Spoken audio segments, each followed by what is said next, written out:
Споменавме утрово дека Црвен крст на град Скопје од 18 до 24 ноември одбележува недела на стари лица. Марија, многу повеќе на линкот од Ринава, ја поздравуваме секако со колегата Наам тие ќе го споделат како приказна токму пред објективот на Телма телевизија. Марија, добро утро.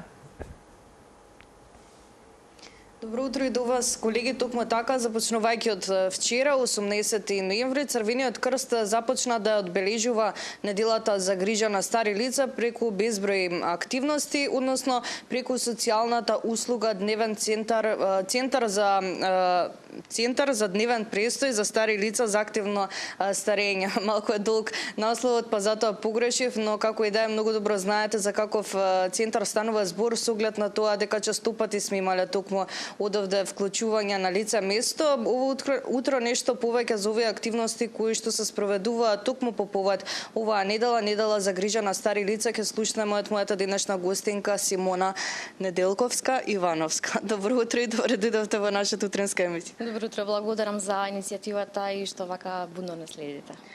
Напоменав дека започнавте со овие активности од вчера. Како ги започнавте? Како ја започнавте оваа недела, односно која беше првата спроведена активност? Така, освен текумите активности кои што постојано ги правиме, конкретно оваа недела се подготвивме за безбројни можности и активности кои што не успеавме сите да ги искомплетираме, па ќе продолжиме во континуитет да ги спроведуваме и останатите. Како што кажав, првата активност ни беше вчера, односно ги посетивме штедениците од домот Мајка Тереза, каде што имавме предавање за шеќерната болест, како и заедничко дружење со многу комуникација, зборување, пеење и така натака. Другата активност која што ќе се спроведе денеска е во Сдружение на пензионери Карпош, каде што повторно ќе разговараме за дијабетот и превенција од оваа болест, како и запознавање на корисниците во Сдружението на пензионери Карпош со нашите активности, како што би понатака би можеле да имаме и заедничка соработка, да ги поканиме во дневните центри. Исто така организираме и фризерски козметички услуги, кои што ќе се одвива на 22 во среда.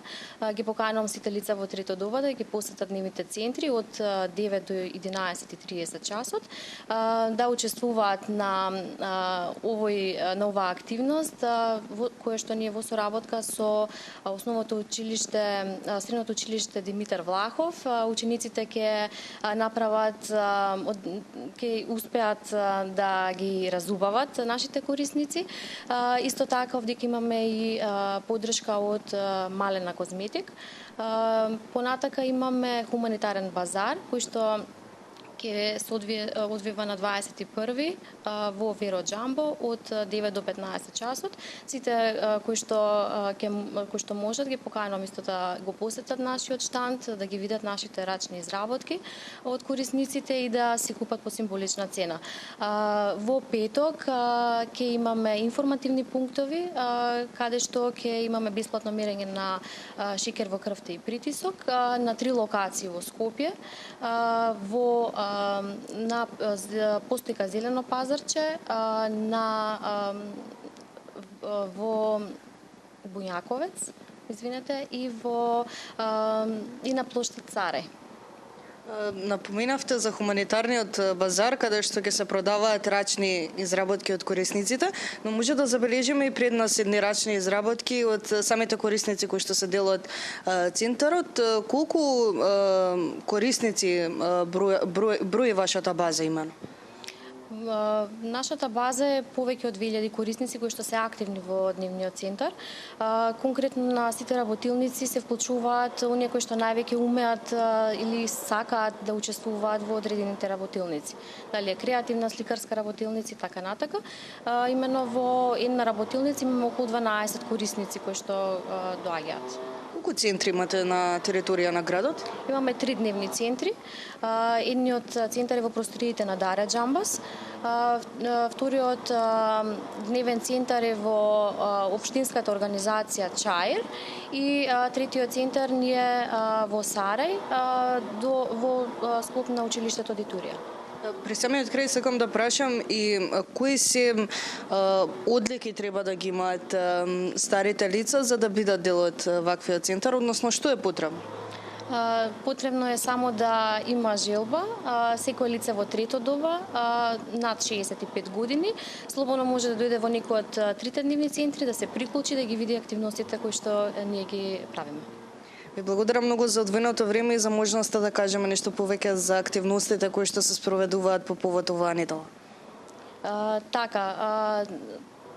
Тековните активности кои што ние ги правиме се креативна работилница, сликарска работилница, чиконг вежби, изучување англиски јазик, посета на културни манифестации, доста едукативни предавања и така натака.